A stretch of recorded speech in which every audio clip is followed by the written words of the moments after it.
Le premier jour que je suis venue ici, je suis malade. Je ne sens pas bien. Je suis fatiguée. Quand on m'a fait les analyses, on m'a dit que mon taux de glycémie était trop élevé et que j'avais le diabète. J'ai dit non, je ne peux pas accepter ça. Cette maladie-là a vraiment rongé ma famille parce que ma mère en est décédée en 2018, son petit frère aussi, et il y a un autre de ses frères qui vient de mourir aussi en juin 2024. Là.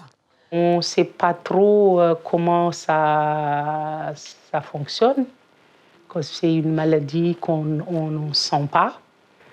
Et on le connaît après l'analyse, après tout ça.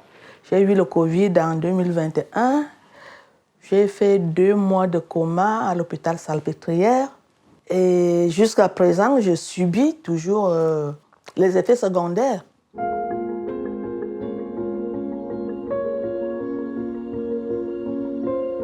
Ici,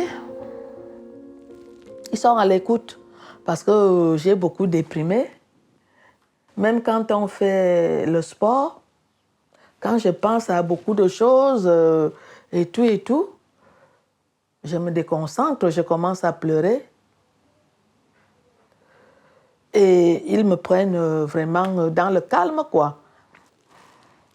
Ils donnent beaucoup de conseils.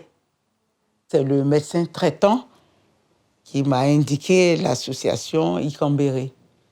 Présentement, je viens, disons, presque tous les jours. Hein. Je mangeais n'importe quoi, si bien que je pesais 115 kilos. Mais à l'heure où je vous parle, je pèse 76 kilos. Je crois que quand même, c'est une amélioration. Vraiment, je me sens vraiment motivée. Je suis très motivée parce que je veux quand même sauvegarder ma santé.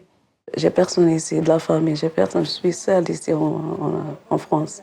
Toujours, je reste triste à la maison triste. Mais maintenant, un peu de changement. Si tu n'as pas de rendez-vous, tu peux venir manger ici. Il y a le sport, il y a beaucoup de choses. Je fais le cours de français le jeudi. Avant, j'étais un peu timide pour demander quelque chose. Mais maintenant, ça va.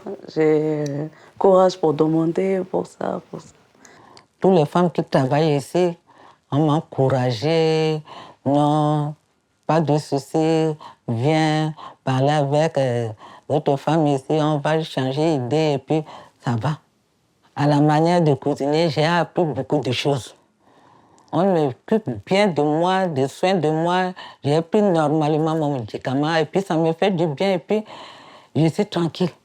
Il y a une dame qui vient ici, on nous fait belle, vernis, tout, on va me maquiller et puis j'ai changé et puis je me sens bien dans mon corps. Oui. C'est l'activité physique, en général, on ne la fait pas soi-même. On n'est pas encouragé à le faire, on ne se lève pas pour la faire. Mais ici, c'est un planning qui existe quand tu arrives. En plus de tout ce qu'on peut faire comme sortie de route alimentaire, au moins ici, on mange ce qui est correct.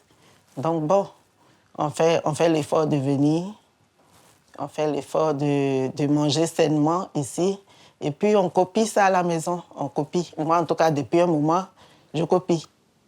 Avant de venir ici, c'est compliqué parce qu'on ne mange pas si, tout est interdit dans ma tête. Des idées reçues aussi. Beaucoup des idées reçues et comme nous, les Malgaches, on mange beaucoup du riz et on mange jusqu'au cou. Alors, c'est un peu compliqué. Le médecin donne des analyses à faire tous les 3 mois. Donc là, ça s'améliore. Donc je sais qu'est-ce qu'il faut faire, je sais qu'est-ce qui me convient. J'ai changé, hein, j'ai rajeuni hein, avec le sport, yoga, on fait des cours de français. En tout cas, quand on finit, on mange ensemble, on cause ensemble. Ça me fait plaisir. Je me sens bien maintenant, je me sens comme si je suis protégée, comme je suis dans ma famille. Parce que moi, j'ai laissé ma famille au pays et je suis venue ici, c'est comme j'ai trouvé une autre famille. Donc ici, ça me fait encore plus du bien.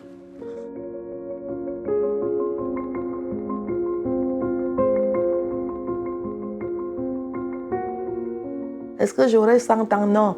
Est-ce que j'aurai 70 ans? Je ne sais pas. Il faut que je vive. un peu heureuse. Finalement, je trouve que le diabète, ce n'est pas une calamité. C'est quelque chose avec laquelle je peux vivre, je peux aimer. Ce n'est pas parce que je suis diabétique que je suis quelqu'un d'autre. La maison accueillante, c'est là où nous trouvons des bras ouverts pour nous dire « Vous n'êtes pas seuls, soyez forts ». En tout cas, ça nous rassure de venir là.